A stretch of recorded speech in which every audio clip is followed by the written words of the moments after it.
Hello and welcome to World Talks with me, Hashim Kumar. President Volodymyr Zelensky has returned from the White House after attending Senator Lindsey Graham's funeral and meeting President Trump on the sidelines.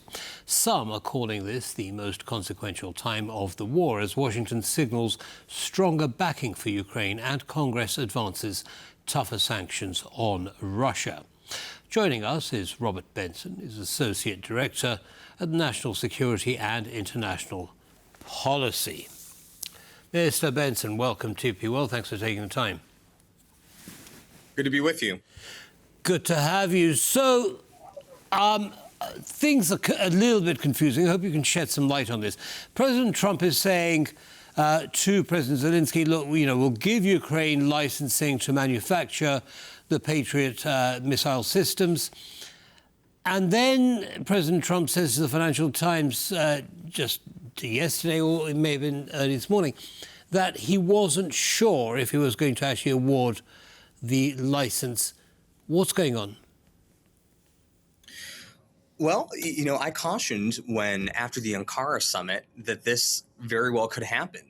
Trump is not known for maintaining his judgments. I mean, he is a mercurial character. It was a promising indication after Ankara when Trump had given confirmation, at that press conference that the U.S. would extend Patriot licensing to Ukraine. But as mentioned, the comment to the Financial Times, I believe this morning, indicates that he no longer is so sure. And this is because it's quite the complicated endeavor in terms of the national security considerations that goes into this kind of licensing. Nonetheless, as Zelensky himself noted at Ankara, this is a battle for the skies over Ukraine. And they absolutely need the capacity to fight back against what is a daily onslaught, from the Russians. And it's getting worse. But I mean, even if Ukraine does get the license, these things aren't going to come off the factory floor for a few years yet. Ukraine needs defense now. What options does it have? Well, it has its own indigenous capacity that it's developing. There's much reporting on its long range, flamenco fires, for example. But ultimately, what you point to is a geopolitical conundrum. The United States only has so many Patriot batteries.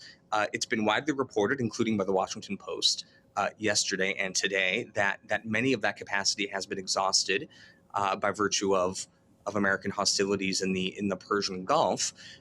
There are waiting queues for access to this kind of air defense systems. This, bespeaks a capacity issue, a production issue, which is really at the heart of the matter. Lockheed, I believe, is the main producer of these Patriot systems. I think that it's worth considering how the United States could prioritize the development of these systems in order to supply, allies in need, ultimately including Ukraine. Right.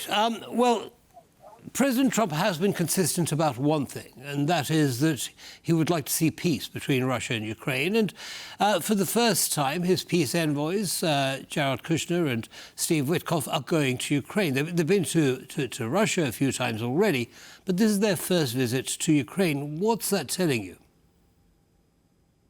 Well, I think it's noteworthy that finally Kushner and Witkoff, the special envoys, will be going to Ukraine. You rightfully point out that they've gone to Moscow on repeated occasion. The Ukrainians have made it clear that both Witkoff and Kushner are welcomed. They've been invited. The fact that, according to this very same Financial Times article that you've cited, the fact that they are now potentially going to Kyiv, I think, is indicative of this change of mood, if you will, in the White House. Trump is somebody who likes a winner, and we saw this in Ankara, that he was impressed with the Ukrainian campaign against Russian energy installations, and I think that that's part of the story. But I'd be tepid. I'd really caution your viewers not to jump to conclusions that we've seen a definitive change in tact by this White House. Okay, let's move on now to the legislation or the bill that's currently going through the Senate and the House regarding stronger, tougher sanctions on Russia, a bill co-sponsored by Senator Lindsey Graham. It passed its first procedural hurdle. Do you think it's going to actually get through and actually become law? Well, it will get through the Senate. I think this much is clear by the margin of that vote that you cited. I think the final tally was 86 senators. Notably, Zelensky himself was in the gallery for that procedural vote and had used his visit to Washington very much to lobby for it. You mentioned also Senator Lindsey Graham. I think his passing very much animated, or rather reanimated, this debate. The politics behind this are complicated to say the least. I'm not so sanguine about the possibility that this particular bill, as written, passes the House. And the reason behind that kind of equivocating is because of the tariff authority ultimately that gives the President of the United States. Right. OK. Now, there is some resistance to it from the Democrats because they're saying, well, it does give President Trump a little bit too much power over what sanctions to impose and when to impose them. Do you think that will stand in the way of this bill passing?